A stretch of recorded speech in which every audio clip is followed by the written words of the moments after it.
Good afternoon, students, and welcome to a new lesson in science. Today's lesson is how can we measure weather? And the objective of our lesson is to observe and measure weather in order to identify patterns in local weather. So let's get started. Look at this beautiful scene right here. Everything is white and everything is covered with snow. Well, this is our first kind of weather, which is called a snowy weather. Snow is so much fun.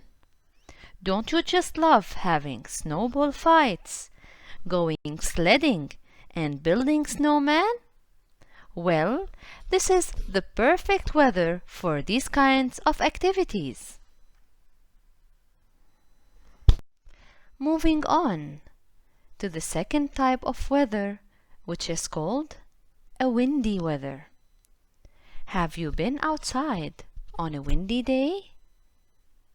Have you noticed the effect of wind on the environment? And how does the wind move things around us? For example, take a look at this scene and see how the leaves are falling down. It is all because of the wind. Well, on a windy day, you should wear a jacket, a scarf, or any clothing that will keep you warm. Now, let's talk about the third kind of weather, which is called the rainy weather. To protect themselves from the rain, people wear raincoats, boots, and hold their colorful umbrellas. During this weather, children also like to jump in puddles. And finally, let's talk about the fourth kind of weather, which is called the sunny weather. In this weather, it is usually very hot, and that's why people try to find ways that will help them stay cool. For example, they will wear clothes that will keep them cool, such as t-shirts, shorts, and slippers. They also drink lots of water, and they visit their favorite places, such as the beach or the park. Now you tell me, how do you keep yourself cool on a sunny day? Now that we've learned about different kinds of weather, it is the time we learn about weather tools. First of all, we have the rain gauge. A rain gauge measures how much rain has fallen. The second tool we have is called a thermometer. A thermometer measures temperature.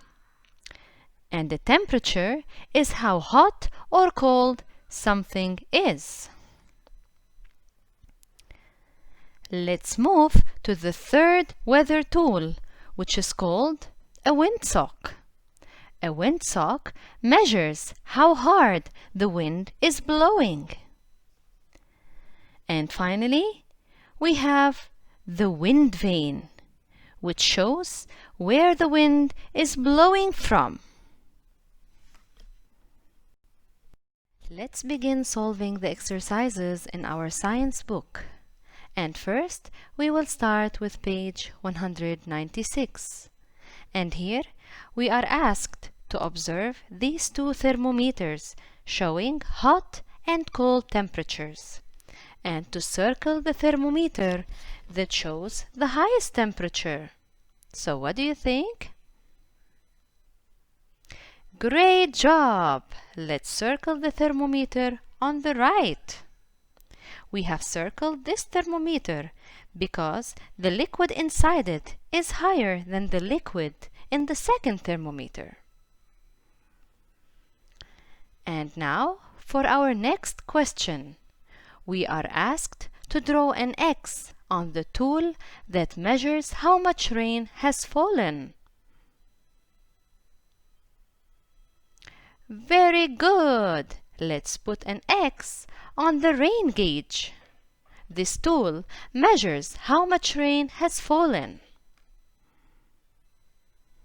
Let's move on to page 197 in our science book. And here we have two pictures showing two weather tools that measure wind. And our question is to draw an X on the tool that shows where the wind is blowing from. So what do you think? Is it the windsock or the wind vane? Well done! Let's put an X on the wind vane. The wind vane measures the direction where the wind is blowing from. Great job! Moving on to page 198 in our science book. And for the first exercise, we are asked to color the thermometer to show a hot temperature. So, get a red crayon or a red coloring pencil and let's color the inside of the thermometer until we reach 50 degrees Celsius. This temperature is a hot temperature. Let's move to the second exercise. And for this exercise, we are asked to color the rain gauge to show that 2 inches of rain fell.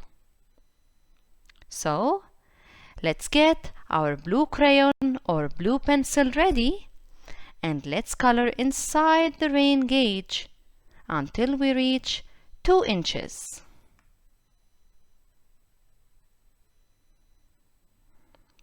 Very good. This means that 2 inches of rain fell. And finally, let's solve our last exercise on page 200 in our science book. And here we are asked to circle the rain gauge that has more water. So, let's observe the water level in each rain gauge. What do you think? Which rain gauge has more water? Very good! The rain gauge on the right side has more water in it. Great job, everyone! Hope you enjoyed the lesson. Until next time, bye-bye!